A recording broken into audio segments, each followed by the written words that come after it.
هسې خو پښتانه غمځپلی قام دی او همیشه د خپلو اتلانو په جنازو یې اوږې ستړي شوې. څوک په یوه واقعه کې شهید کیږي او څوک په بله واقعه کې. د چا ملزمان معلوم او د چا نامعلومې.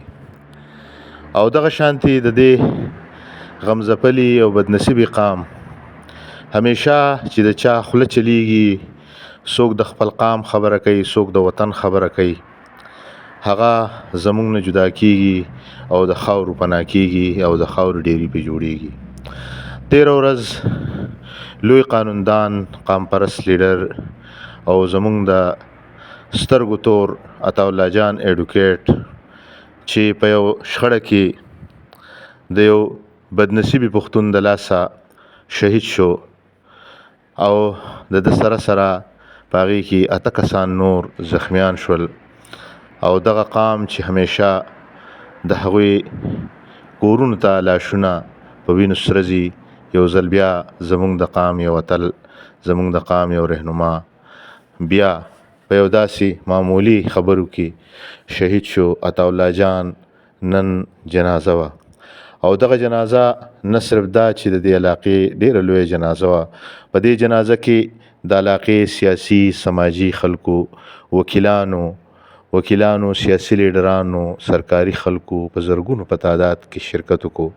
د هر چا سترګې د اوښکو ډکې وې، هر سړی په افسوس کې و او هر سړي دا وې چې د عطاالله جان په شانتې داسې څومره خلک به دغه شان قتلیږي او د چا ملزم، د چا قاتل معلوم، د چا نامعلوم.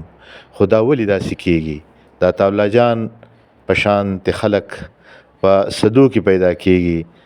ټیک ته چې نن عطاالله جان شهید شو، خو د عطاالله جان کمی به څوک پوره کړي؟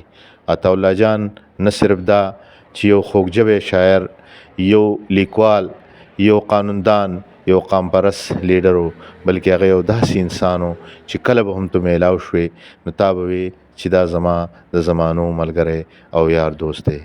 الله دې د عطاالله جان قبر د نور نه ډک کړي.